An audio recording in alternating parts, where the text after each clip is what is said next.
জম্মু ও কাশ্মীরের কিস্তওয়ারে গুলির লড়াই, ভারতীয় সেনাবাহিনীর সঙ্গে গুলির লড়াইয়ে নিহত সাইফুল্লাহ সহ 7 জঙ্গি।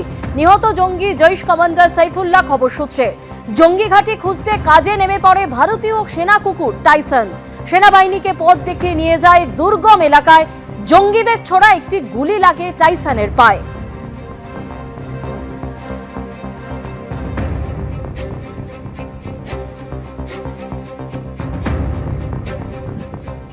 सैफुल्ला ग्रुप जो था वो इस पूरे एरिया की बैकबोन था एंड एक फलक्रम जिसे कह सकते हैं, जिसके इर्द गिर्द सारा टेरर नेटवर्क यहाँ पे इस्टेब्लिश था and it was working under his leadership and guidance, and I think elimination of this entire group, 4 earlier and 3 now, all 7 of them, I think it's a huge success for the entire security forces, all of us.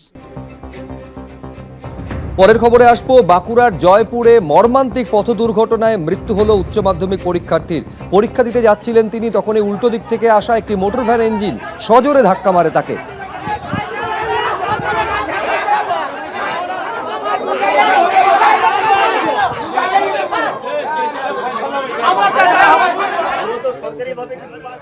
পূর্ব কলকাতার জলাভূমি উদ্ধারে রাজ্যের ভূমিকায় রীতিমতন ক্ষোভ প্রকাশ করলো Kolkata high court. কাজের কাজ কিছুই হচ্ছে না, শুধু রিপোর্ট জমা দেওয়া হচ্ছে। রাজ্য যদি না পারে তাহলে আধা সামরিক বাহিনী নিয়ে এসে কাজ করাতে হবে বলে মন্তব্য করেছে কলকাতা হাইকোর্ট। আমি আরো বিস্তারিত এই বিষয় নিয়ে জানবো, সরাসরি কথা বলবো। সৌভিক মজুমদার আমাদের প্রতিনিধি রয়েছেন। সৌভিক, এতটা ক্ষুব্ধ কেন কলকাতা হাইকোর্ট? রাজ্যের ভূমিকায় কেন এতটা ক্ষোভ ঝরে পড়লো মাননীয় বিচারপতির গলায়? দেখো, তার কারণ হলো মাননীয় বিচারপতি অমৃতা সিনহা, যিনি এর আগে নির্দেশ দিয়েছিলেন যে এখনো পর্যন্ত ওই অঞ্চলে যে আইডেন্টিফাই বা চিহ্নিত হওয়া অবৈধ নির্মাণ রয়েছে, সেরকম 505টি অবৈধ নির্মাণ ভাঙার জন্য বা তাদের বিরুদ্ধে পদক্ষেপের জন্য নির্দেশ দেওয়া হচ্ছিল জলাভূমি বা ওয়েটল্যান্ড ম্যানেজমেন্ট অথরিটিকে। কিন্তু ওয়েটল্যান্ড ম্যানেজমেন্ট অথরিটির বক্তব্য হলো যে এখনো পর্যন্ত তারা কলকাতা পুরসভার কাছে বা প্রশাসনের কাছে যা সাহায্য চেয়েছেন সেই সাহায্য তারা পাননি।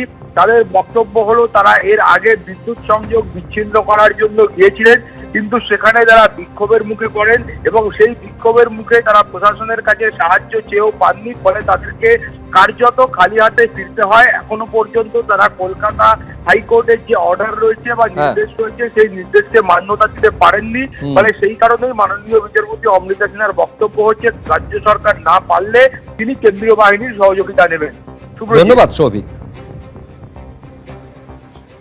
এরা আধা সামরিক বাহিনীর বিরুদ্ধে যুদ্ধ ঘোষণা করে। এদের ভাতাজীবী অপর্ণা সেনেরা বিএসএফ কে রেপিস্ট বলে। মুখ্যমন্ত্রী কেন্দ্রীয় আধা সামরিক বাহিনী কেন, আর্মির বিরুদ্ধে প্রশ্ন তুলে। অতএব এরা আধা সামরিক বাহিনী ডাকবে না। আর এই ও মোমোতে যেটা ঘটেছে, 52 জন, 27 জন এখনো নিখোঁজ, 25 জন মারা গেছে। এই ও মোমোর মালিক মুখ্যমন্ত্রীর সঙ্গে বিদেশে যান, তিনি গ্রেপ্তার হননি। ক্ষতিপূরণ দেওয়া হয়েছে অভিযুক্তর কাছ থেকে টাকা নিয়ে। মুখ্যমন্ত্রী তাদের যেতে যাননি, কারণ তারা সবাই হিন্দু। মুখ্যমন্ত্রী বাড়ি থেকে 10 কিলোমিটার দূরে আনন্দপুরে ঘটেছে এবং এটা লুটপাট করে খাচ্ছে।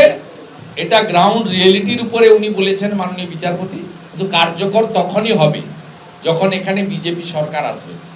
জলাভূমি সিপিএম এর সময় অনেকটা দখল হয়ে গেছে। আরবানার পেছন দিক দিয়ে নিয়ে আর ওই পর্যন্ত যা যা দেখছেন এগুলো সব অন ক্যামেরা বলছি 2006 সালের আগে হয়েছে। 6, 7, 8, 2000 সালে, আর কিছু অনেকটা আছে যেটা র্যামসে কনভেনশনের আগে হয়েছে। আমরা কমপ্লেন পেলে রাজ্য সরকার কর্পোরেশনকে দেয়, কর্পোরেশন যুদ্ধকালীন বেসিসে গিয়ে সেই জলাভূমি রক্ষা করে। এবিপি আনন্দ, এগিয়ে থাকে, এগিয়ে রাখে।